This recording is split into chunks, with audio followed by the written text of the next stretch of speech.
What's up? It's Dr. Will James, Dr. Will James podcast reporting to you. Let's talk about it. So, Rick Chow, the Rick Chow case, not guilty verdict. This just reminds me of how far we haven't come. Okay, so if you remember, 1991, Latasha Harlins,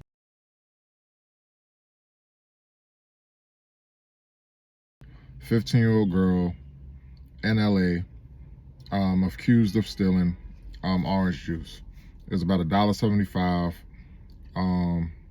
Asian American liquor store owner, accused her of stealing it, shot her in the back of the head as she was leaving. 15-year-old girl, Black American, no threat, had the money in her hand to pay at the time of her shooting. 15 years old. This is a child. She was shot. She went to trial. The lady the Asian American who shot her, was found guilty of manslaughter.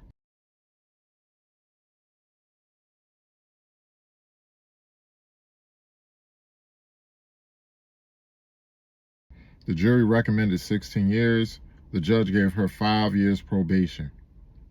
All right? No jail time for murdering a black child who was innocent and not trying to steal. Then you fast forward to 2026, 3 years ago, Cyrus Belton, a 14-year-old boy, goes into a Shell gas station convenience store.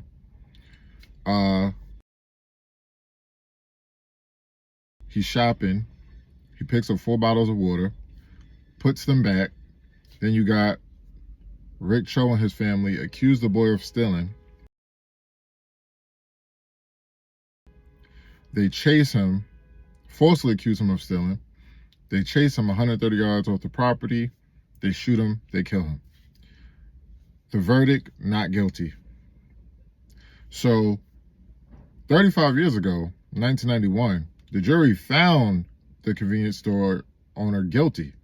They're like, yo, you shot this kid in the back of the head while she was leaving. She had the money in her hand to pay.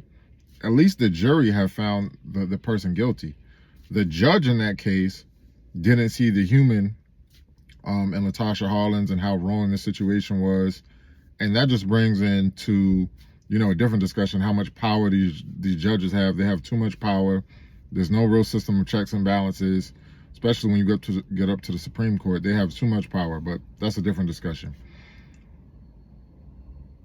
The judge overrides that decision, gives this lady no jail time. And that helped start the LA riots of 1992. But now you got this racist Asian family who, as soon as the boy came in, they were watching him. The mom was really literally behind him, watching him to see if he was steal. And you're talking about bottles of water. It's not like they got high-end products in this store that cost, $100, $500, $1,000. You're talking about bottles of water, which he did not steal. Okay? You got to think, for those who say, oh, no, they're not racist, they're just protecting their store. Would they have acted that same way if Cyrus Belton was an Asian American boy? Would they have acted that way if he were white? Would they have acted that way if he was any other race other than black?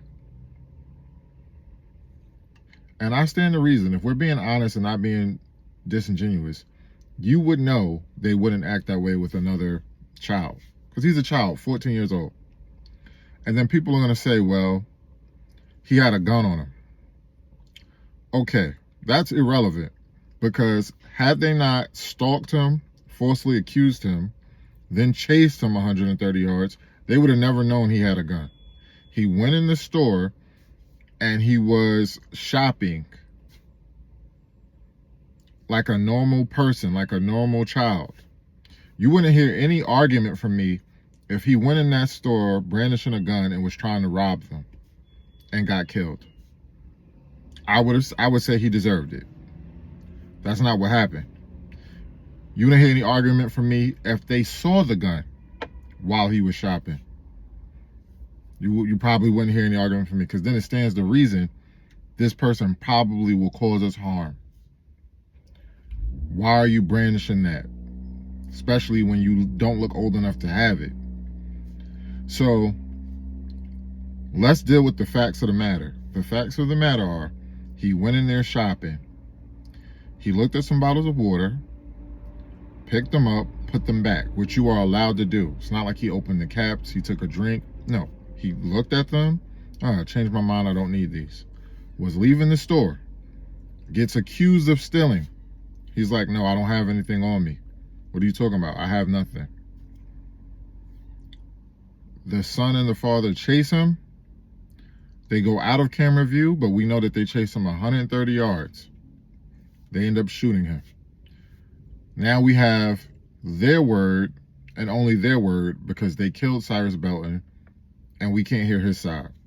But we do know he did not steal. How is this not murder?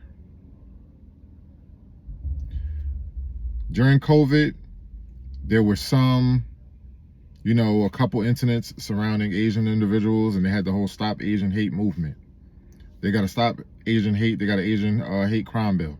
There's no black hate crime bill. And black people are by far the most oppressed people in American history. So this is the argument that many black people make, many black Americans make, when we talk about the hatred towards black Americans, the hatred and the systemic oppression towards black Americans. This is ridiculous. I don't know how we're going to get justice now, but my condolences and prayers go out to the Belton family. This is flat out ridiculous.